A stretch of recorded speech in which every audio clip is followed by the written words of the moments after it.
Hello, I'm Dr. Erin McCarthy, lecturer in Digital Humanities and English in the School of Humanities and Social Science. Amir asked me today to speak a bit about how the Dr. Bob James Fraternal Societies collection might be used in teaching and research. First off, I wanted to congratulate the library's cultural collections staff and GlamX on their work on this collection thus far. It's been a tremendous achievement carried out over a very difficult period of time. So well done to everyone involved, and thank you to Dr. James for donating the collection. I'll say a bit about what the collection includes, but let's think first about the title itself. I'll admit, when I first heard about this collection, I wasn't entirely sure what it comprised. Perhaps because I'm an American, when I hear fraternal societies, I think of something that might look a bit like this. But in fact, the fraternal societies that Dr. James focuses on and that are the focus of this collection are not those from Animal House or Old School, but rather mutual aid organizations created in early Newcastle for men and women alike to help one another, to make a binding commitment to assist one another in difficult times. And these organizations laid the groundwork for contemporary social safety nets. So the collection itself, which comprises a huge range of materials, including photographs, rare books, journals, and other documents, as well as objects, things like regalia, clothing, ceremonial artifacts, honor boards, which are lists of names of people who are being honored by the society. These items are all available for students and members of the community to use for a variety of research projects. And one doesn't necessarily need to have a research project that's focused exclusively on fraternal societies to find this material useful. Some of the historical research topics that these items shed light upon include labor and family history, or labor and economic history, sorry, local history, family history.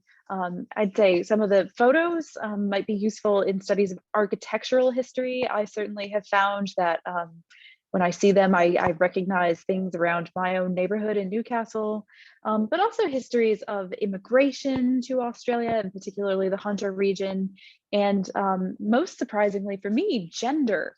When I first heard the term fraternal, I thought fratra, brother. But in fact, some of these fraternal organizations included women, or were even exclusively made up of women, as you see in the photo here.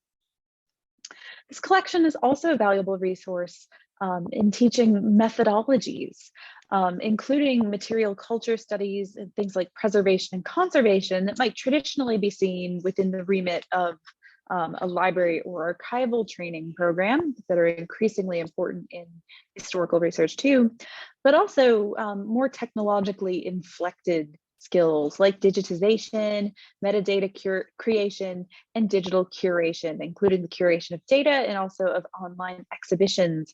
And you can see here in a screenshot, the GlamX team has done a phenomenal job getting everything scanned and digitized in advance of this launch, and it's all on the Living Histories platform for you to explore. So that's very exciting, but also a great opportunity for your students. As a result, this material can be used in a range of ways. It could be included in project-based learning within a course, so something like an individual project or a group project. I coordinate the BA capstone, HAS 3000, and so this is an exciting prospect to me. I've taken the students through the artifact storage few times when we've had the opportunity to have students on campus, in hopes that someone will do a project focused on some of these artifacts, but they could also be used as part of a work integrated learning placement.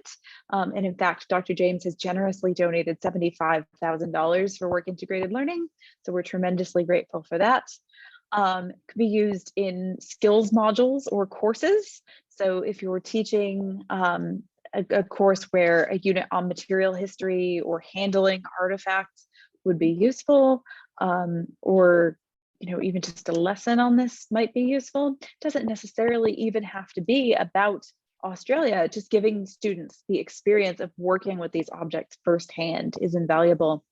And it might also be the basis of a research degree, whether that be at the honors level or a master's in philosophy or PhD at the higher degree by research level. So there's really a range of opportunities afforded by this rich collection that is available to our students.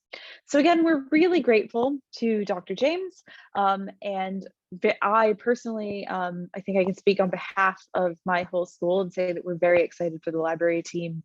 So I hope you'll explore it, and I hope you find it all as exciting as I do. Thanks so much, and thanks for having me today. Bye.